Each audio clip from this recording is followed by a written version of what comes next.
Nigeria has had 17 different leaders since 1960. Some were military, some were civilian, some came and went before we could blink, but every single one of them left a mark. Some good, some chaotic, some were still debating, but let's just about them today. Nothing too serious. I'll tell you stuff like how old they were when they ruled, something that Nigerians remember them for. Let's just gist about them, okay? Queen Elizabeth II. Technically, Nigeria's first head of state after independence was Queen Elizabeth. We had a governor general that was representing her in Nigeria. She was just 34 at the time, and even though we were independent, we were still under British crown. Most Nigerians, they didn't really feel connected to her. She was more like a title than a presence. Nnamdi Azikiwe, Zik of Africa. Nigeria became a republic and he became our first president, but in name only. Real power still sat with the Prime Minister Tafawa Balewa. Zik was 59 at the time and he mostly served as a national symbol. This was the golden era when schools gave out free Milo and milk. Monday assemblies were very serious in school then, and people still believed in the promise of Nigeria. Aguiyi Ironsi. He came in after Nigeria's first school. He was just 41 years old. He tried to centralize government, hoping that it would unite the country. It only created more tension, especially in the north. 6 months later, he was killed in a counter coup.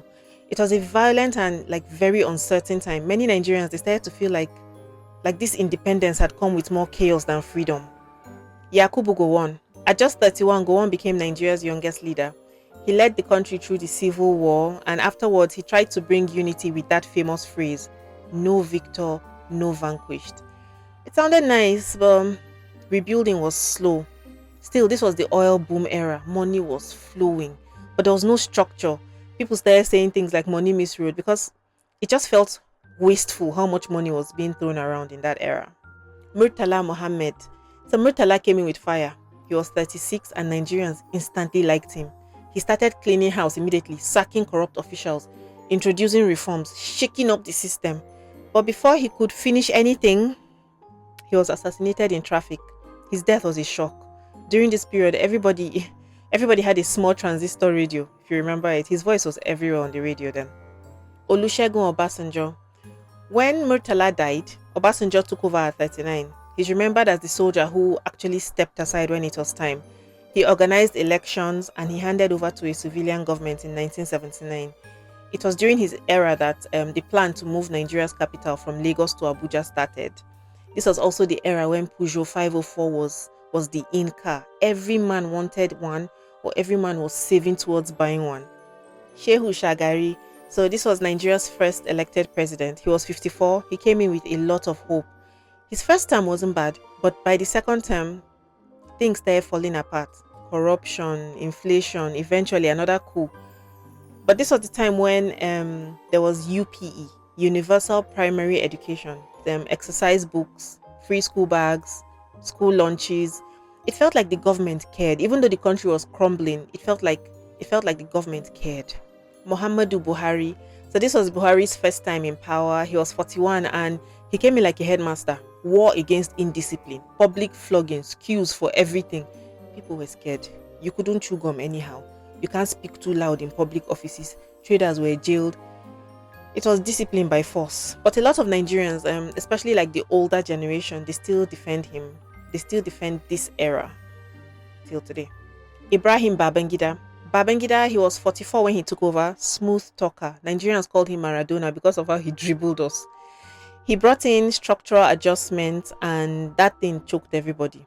Prices went up. Salaries did not move. He also annulled the June 12 election. That was the one that MKO Abiola clearly won. That move, it broke a lot of people's faith in democracy. And let's not forget, it was during his time that Dele Giwa was killed by a letter bomb. That was the first time Nigerians saw anything like that. It scared journalists everywhere. And it was also during this time that 100 Naira notes came out. Everybody was like, in one note, 100 Naira. It's too much.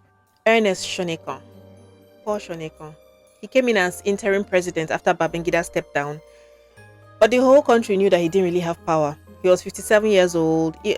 Before he could even settle into office, Abacha just came and said, excuse me, removed him. He was gone in like 83 days. Sani Abacha, now this one, fear. Abacha ruled with force. He was 50 when he came in. And for the next 5 years, Nigeria lived in silence. People whispered his name.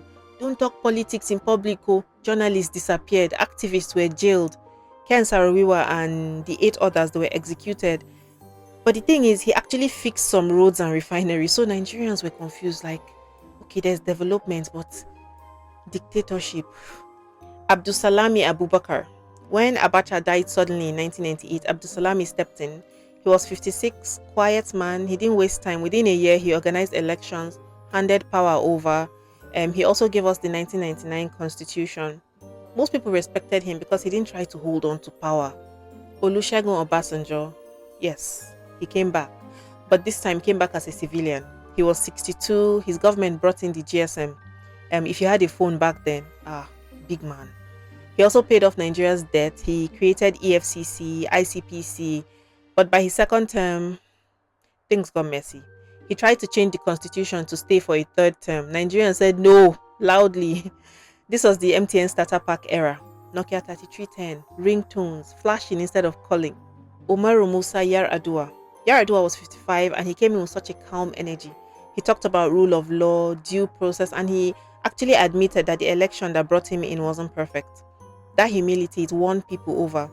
He was also the one that started the Niger Delta Amnesty Program, but his health wasn't good, and he eventually passed away while in office. Nigerians still speak about him with respect up till today. Goodluck Jonathan, the I had no shoes president. He was 52 and he became president after Yar'Adua died.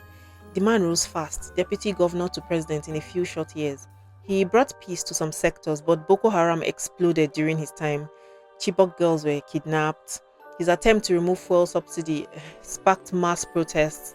But he made history by conceding defeat peacefully in 2015, the first time that has ever happened in Nigeria. And this was the era of tight jeans, mohawks, more hits.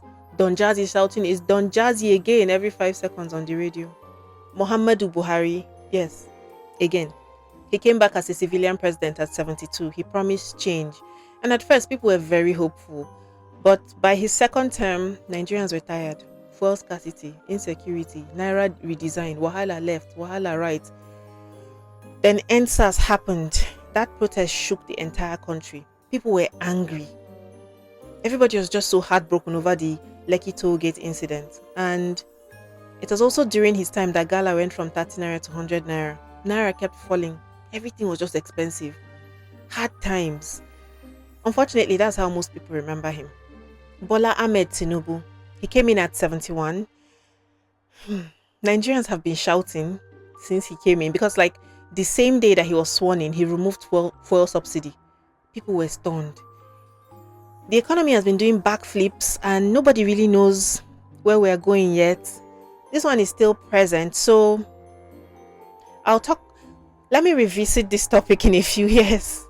So that's it. From colonial rule to coups, from free milk to NSAS, every single leader shaped Nigeria in some way.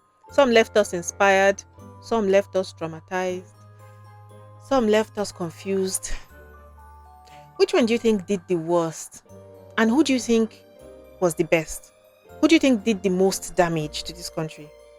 Let me know in the comments. Thank you so much for listening and see you on YouTube next week, but on my social media every day. Bye.